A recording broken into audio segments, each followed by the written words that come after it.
Hey, Mark, so good to be with you out here in this march across West Virginia for justice. Stewart Acuff is out here with us, our leader, and along here with Queen Ruth, who's one of the residents here.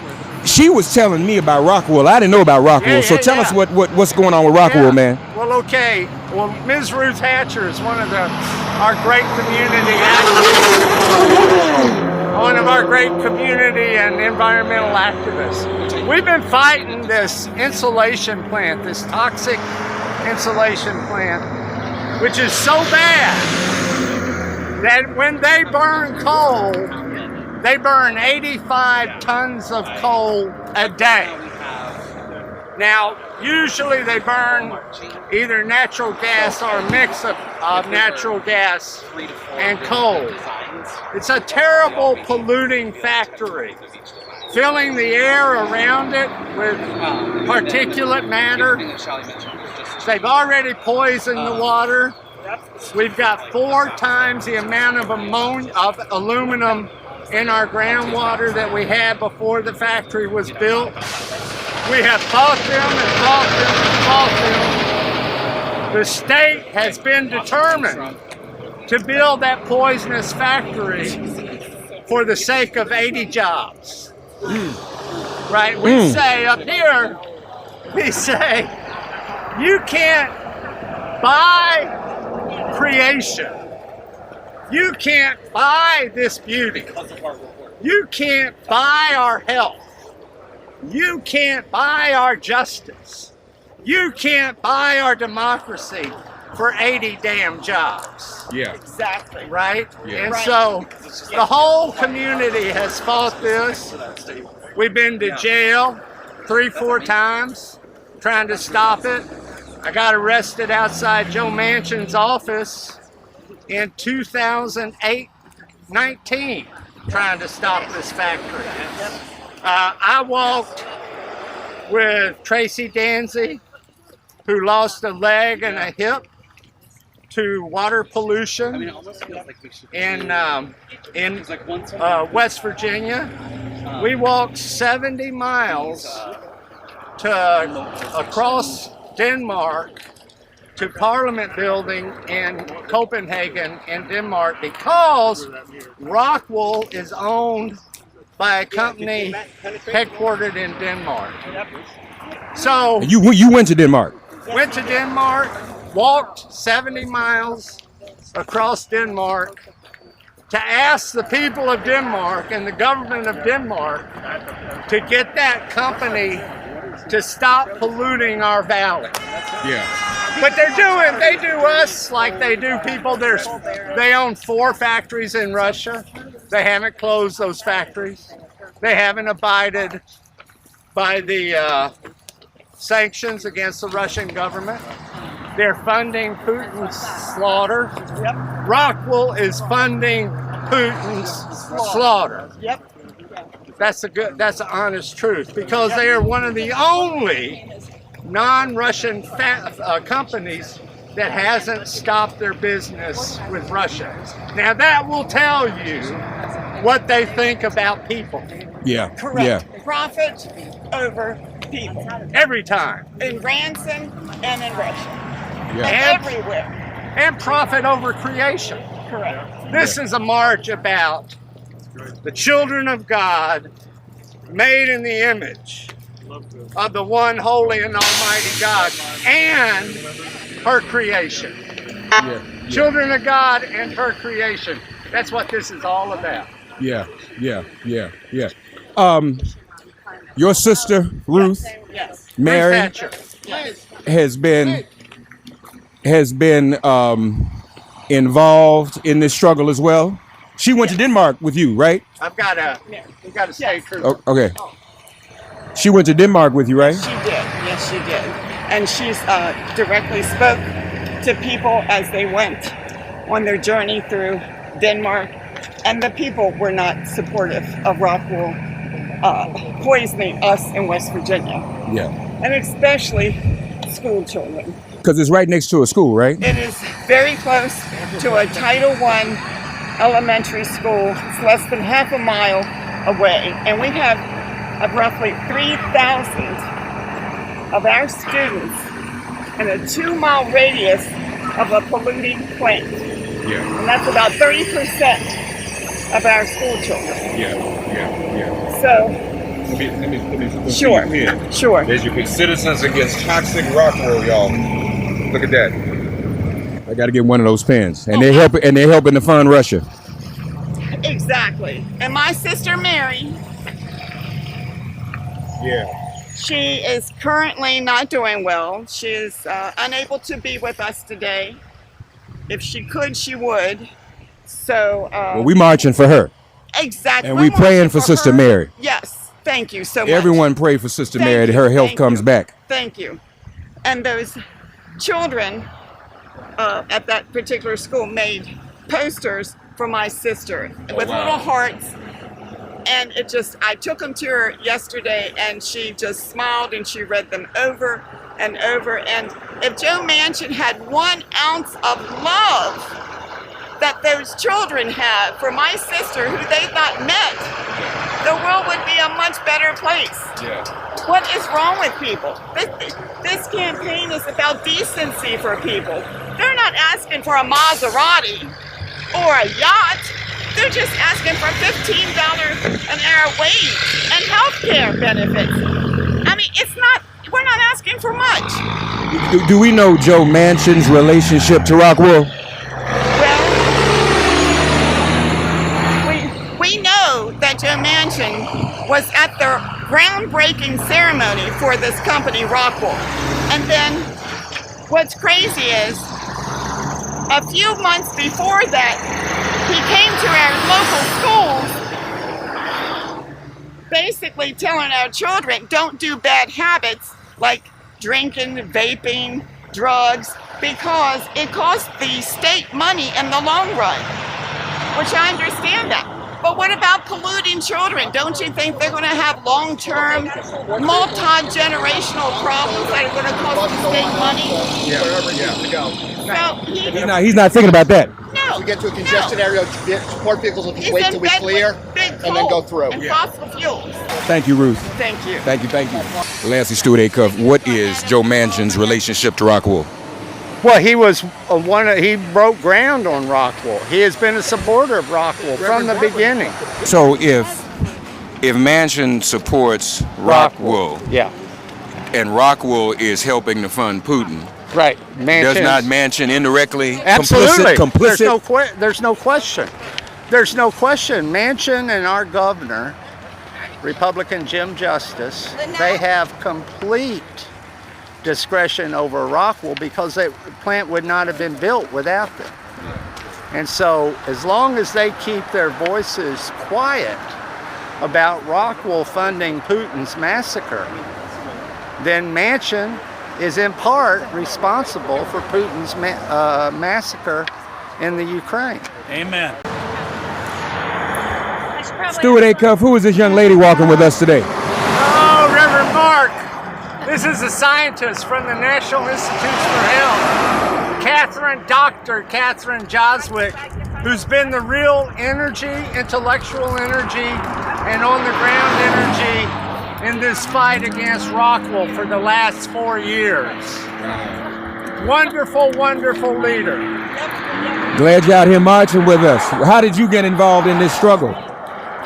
Well, I first became aware of the Rockwool factory that's situated across the street within half a mile of a Title I elementary school and across the street from a low-income neighborhood. And I was just appalled that they would put such a factory in that location. And then over the ensuing couple of years, I met a lot of these people. And one of them, Sharon Hellman, introduced me to the Poor People's Campaign. And so, our struggle is everyone's struggle, and Poor People's Campaign struggles are ours, so that's how we end up. So from an environmental and a health and science perspective, tell us more about the dangers this factory imposes. Well, they're going to emit 156,000 pounds of pollution per year, and that is, like I said, right next to an elementary school.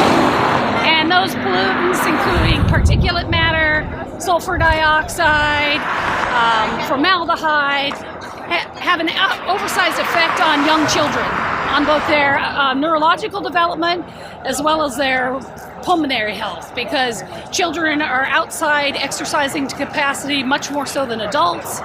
And so placing this right next to, it's actually within 2 miles of 5 of our schools. So some of these students are going to experience or be exposed to this pollution their entire school life, from kindergarten on through 12th grade. And that will have long-term effects, won't it? Yeah, definitely. So, as I said, the pulmonary effects are well known, especially for those kids who already have asthma and conditions like that. But the neurological effects of things like particulate matter and formaldehyde are well known as well. And you tried to make Rockwool and others involved with it, you tried to inform them of these dangers, right? Oh, yeah. And what has been their response? Well, initially we thought, they're just naive. They just don't understand, being close to the school. They know. This is their playbook.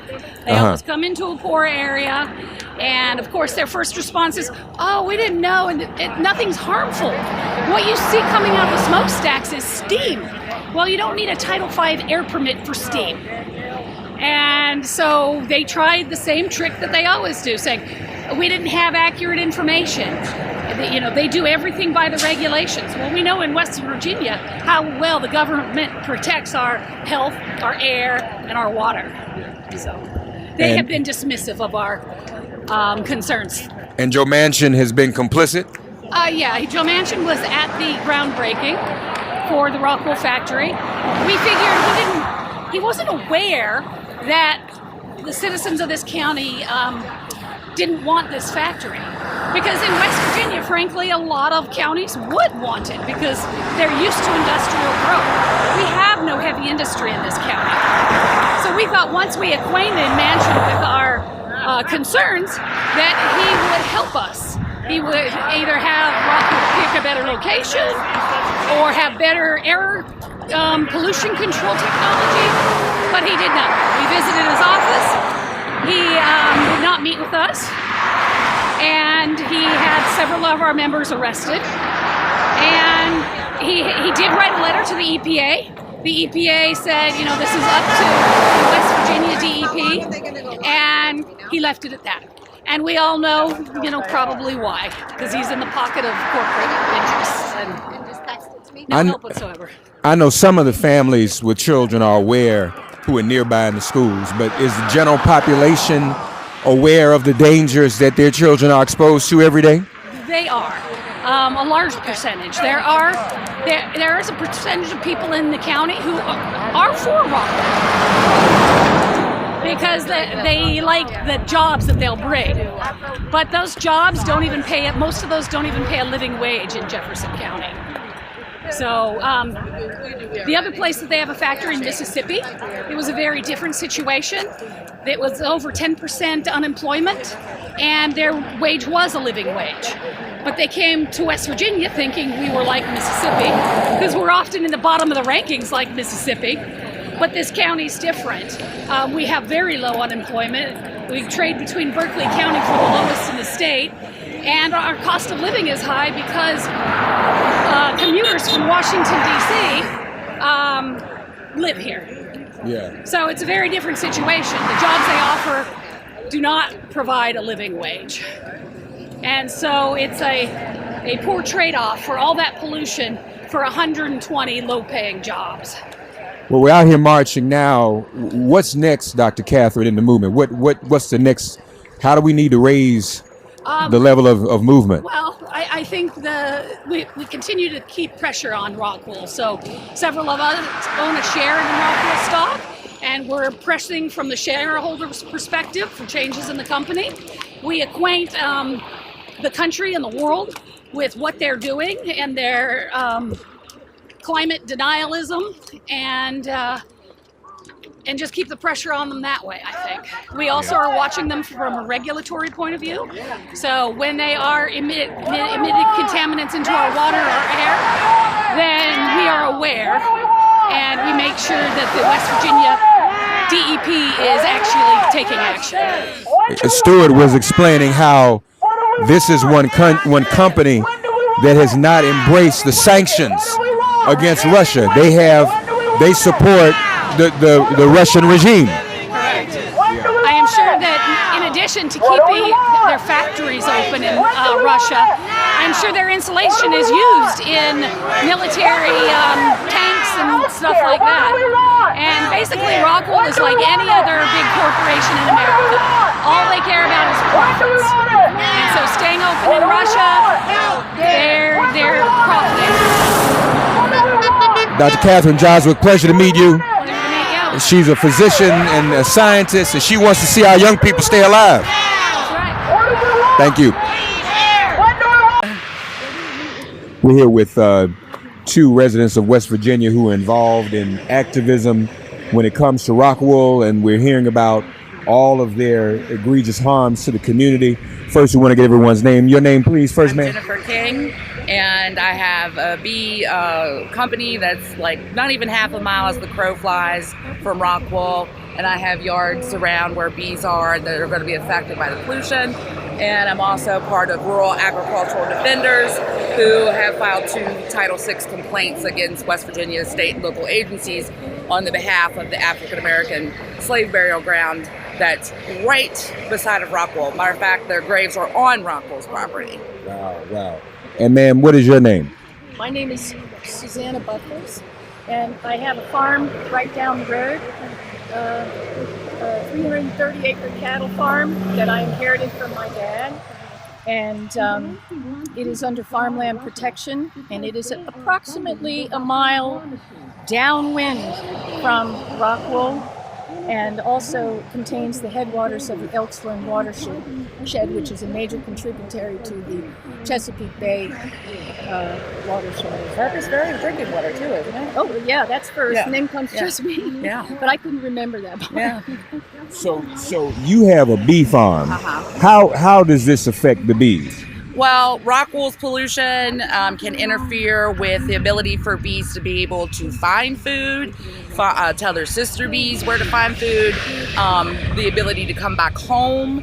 It also reduces the nutrients and proteins in pollen, which basically makes pollen junk food for bees. So if they do go out here and find this pollen, if they're lucky enough, like the carbon dioxide didn't mess with them so much that they can find some pollen, it's going to be junk food. So it wasn't worth their trip, basically.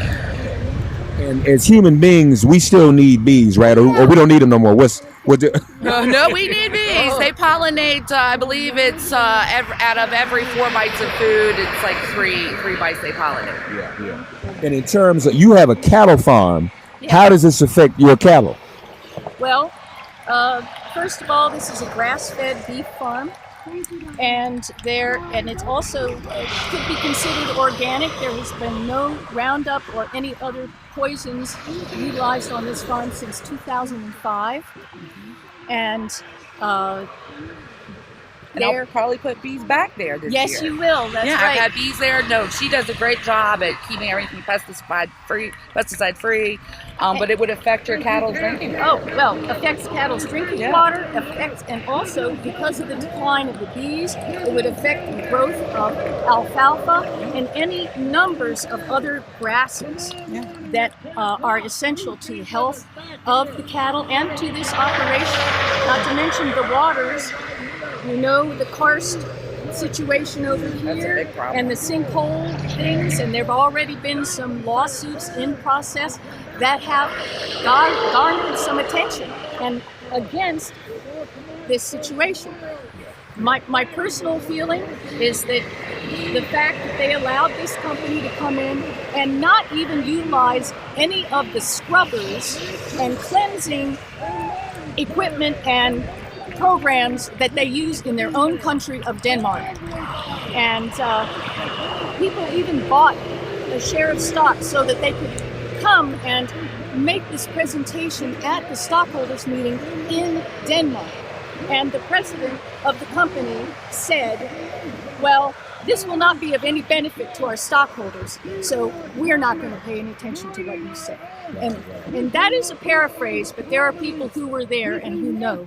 Yeah, the exact. karst is a big issue, and so basically all of our land is kind of like on limestone, and limestone is very porous, and so we have a lot of underground caverns, and so any changes in the land structure, water tables, anything like that can cause huge sinkholes.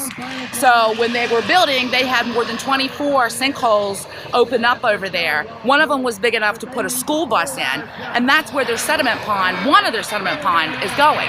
And it's a big engineering no-no and environmental no-no to put sediment ponds where in karst territory. So we're more than likely going to get poisoned quicker by their sinkhole activity, and their liner has already leaked. That's another problem. So we're probably going to be poisoned quicker by water rather than air. That's something else. As we see that smokestack up in the air behind you, is as big as the clouds, covering up the clouds. In fact, let me ask you about the African American burial ground. What's the deal with that? Well, there's actually two burial grounds that are side by side, and all of the land characteristics shows that it's a slave burial ground. There's very little records that are on it, but we've done grave research or death certificate research to try to match up, who could be there. But again, it needs some professional archaeological help, and so, but there was graves that, like I said, that were on Rockwool's property, at least 24, but without proper archaeological research, we don't know exactly how many and how far those graves extend, and that's never been done. So, and the trustees and the descendant community lack the funds for, proper legal funds, archaeological research, so it just kind of remains in limbo over there. So what's next? Where do you see the movement going? Are we gaining ground? Are we near victory? Do we have any idea? It's a fight. It's always a fight. It's always a struggle. There's always going to be Rockwools here, everywhere, and there's a lot of other communities that have it a lot worse than what we do, but we just all have to keep fighting. Yeah. I want to thank you all for joining us. I just want everybody to see the smokestack. I just zoomed in on it. Terrible. And not only the smokestack, but what I'm seeing is those puffs of smoke, and you can follow them right across the sky. And then since we're in a valley, we have inversion issues, so all of this pollution just kind of hangs and hovers. And numbers of us have, including today, and I've been feeling it for the last week or so, and several other people that I know as friends, watery eyes, sinus things, and they give out a number, I don't know what the particulate is, that's supposedly within range, but it is definitely on the high side. Well, they self-report, so who knows what they did? Who knows how much they polluted? I want to thank you both for joining us and letting us know what's happening down here in West Virginia. No problem. And we're with you. Keep up the fight. Thank you very much. All right.